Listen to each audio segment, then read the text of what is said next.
السلام علیکم ورحمۃ اللہ وبرکاتہ۔ اگلا سوال پڑھتے ہیں۔ وامک صاحب نے ٹورنٹو کینیڈا سے سوال بھیجا ہے کہ پوچھ رہے ہیں از جہاد فائٹنگ ان اسلام؟ ٹھیک ہے، بسم اللہ الرحمن الرحیم۔ رب اشرح لی صدری ویسر لی امری واحلل عقدۃ من لسانی یفقہوا قولی۔ وامک صاحب نے سوال بھیجا ہے ٹورنٹو سے، کینیڈا سے، اور یہ پوچھ رہے ہیں کہ اسلام میں جو جہاد ہوتا ہے اس کو جہاد کہتے ہیں۔ دیکھیں، جہاد جو اس کا بیسک مطلب ہے، یہ نکلا ہے ورڈ جوہدہ سے، جس کا صرف مطلب اتنا ہوتا ہے اسٹرائیو، یا سمجھے کوشش کرنا۔ کوشش، اب یہ جو کوشش ہے یہ کسی چیز میں بھی کوشش ہو سکتی ہے۔ جیسے فار ایگزامپل اگر ایک اسٹوڈنٹ ہے، وہ کالج یونیورسٹی جا رہا ہے، تو آپ سمجھے کہ وہ بھی جہاد کر رہا ہے، وہ because he is doing a جہاد ان اسٹڈیز۔ اگر ایک والد ہے جو گھر کو چلا رہے ہیں، جو محنت کر رہے ہیں دن رات، ہی از ڈوئنگ اے جہاد to survive with his family.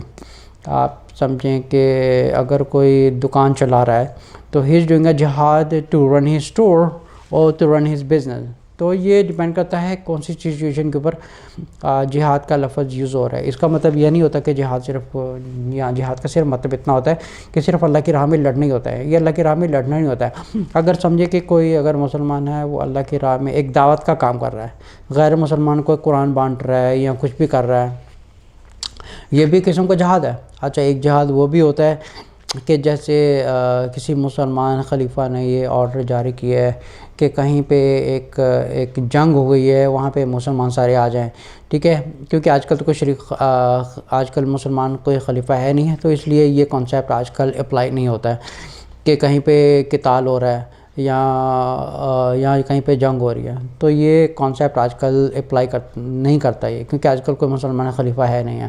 اچھا، اس کے علاوہ جو ایک شریعت میں جو سب سے بڑا جو جہاد ہے نا، وہ جہاد ہے جہاد میں نفس، مطلب اپنی ذات کے اوپر سب سے بڑا جہاد یہی ہے کہ اپنے آپ کو ایک برائی سے روکیں اور اپنے اندر تقوی پیدا کریں۔ آپ دیکھیں سورۃ بقرہ کی آیت نمبر 2 میں اللہ تعالیٰ فرماتے ہیں اعوذ باللہ من الشیطان الرجیم الف لام میم ذالک الکتاب لا ریب فیہ ھدی للمتقین۔ یہ کتاب ایک ہدایت کا ذریعہ ہے ان لوگوں کے لیے جو متقی لوگ ہیں، جو تقوی والے لوگ ہیں۔ اب یہ تقوی پیدا کرنے کے لیے کہ بہت سے راستے تھے کہ انسان اپنے آپ کو برائی سے روکے، جیسے فار ایگزامپل اپنے آپ کو جھوٹ سے روکنا، یہ بھی ایک جہاد ہے۔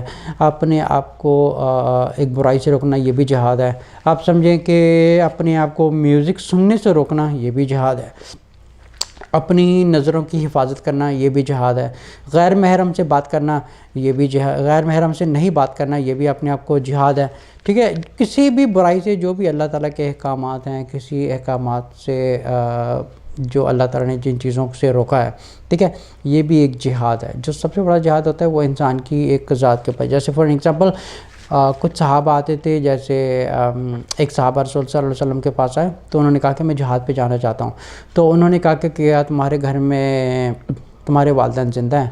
تو انہوں نے بولا ہاں زندہ ہے۔ تو انہوں نے بولا چلو ٹھیک ہے، آپ ان کی جا کے خدمت کریں، آپ کے لیے یہ سب سے پہلا جہاد ہے۔ فار ایگزامپل اگر مجھے کچھ لوگ یہ کافی لوگ سوال کرتے ہیں کہ جیسے تبلیغوں پر جانا، یا آپ سمجھیں کہ اللہ کی راہ میں جانا، کہ یہ پہلے فرض ہے یا گھر میں جو گھر کو سنبھالنا، یہ سب سے پہلا جہاد ہے۔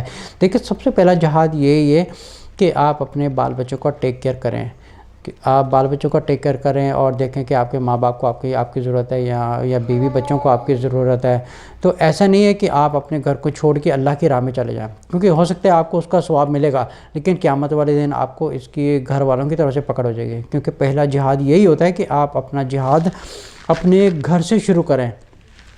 اب اگر ایک عورت اگر کہتی ہے کہ میں جہاد پہ جانا چاہتی ہوں، تو اس کے لیے سب سے پہلا جہاد یہی ہے کہ وہ اپنے شوہر کو پہلے راضی کرے۔ اس کے لیے سب سے پہلا جہاد یہی ہے کہ وہ اپنے بچوں کی ٹیک کیئر کرے۔ اب یہ نہیں کہ گھر والوں کو چھوڑ کے، اب ایک عورت کے اوپر سب سے پہلا فرض کیا ہوتا ہے؟ اللہ تعالیٰ کی ذات کے بعد اور رسول صلی اللہ علیہ وسلم کی ذات کے بعد سب سے پہلے وہ اپنے شوہر کا ٹیک کیئر کرے اور اپنے بال بچوں کے ٹیک کیئر کرے۔ یہ اس کے لیے سب سے بڑا جہاد ہے۔ اور یہ ڈیپینڈ کرتا ہے ایک ایکچولی سچویشن کے اوپر ڈیپینڈ کرتا ہے، اور ایک وقت کے اوپر ڈیپینڈ کرتا ہے کہ کون سی سچویشن کے اوپر یہ اپلائی ہو رہا ہے۔ بیسیکلی یہ دیکھا جاتا ہے کہ what is your first priority. جو فرسٹ پرائیورٹی یہی ہے کہ ہم پہلے گھر کی ٹیک کیئر کریں. اب فار این ایگزامپل اگر ایک مسلمان حج پر جانا چاہتا ہے لیکن اس کے اوپر قرضہ ہے, تو اگر وہ پوچھتا ہے کہ مجھ پر سب سے پہلا جہاد کیا ہے, اس کے اوپر سب سے پہلا جہاد یہ ہے کہ سب سے پہلے اپنے قرضہ اتارے اور پھر حج پر جائے.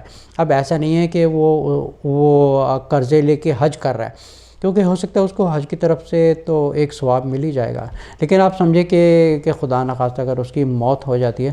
لیکن یہ قرضہ ایک ایسی ایک گناہ ہے جس کی بخشش نہیں ہو سکتی جب تک یا تو جس کو قرضہ واپس کرنا ہے وہ اگر معاف نہ کرے, یا تو اس کی اس صورت میں موت ہو جائے کہ سامنے والے کا قرضہ ادا نہیں کیا, تو اس کی تب تک اس کی ایک سمجھے کہ اس کی بخشش نہیں لکھی ہوئی جب تک کہ اس کا قرضہ معاف نہیں ہوگا, جب تک وہ اس کا کفارہ نہیں دے گا, جب تک وہ سامنے والا اس کو معاف نہیں کرے گا, اس کی بخشش نہیں ہوگی. تو سب سے پہلے اس کے اوپر جہاد یہی ہے کہ سب سے پہلے وہ اپنا قرضہ اتارے پھر حج پہ جائے. سلام.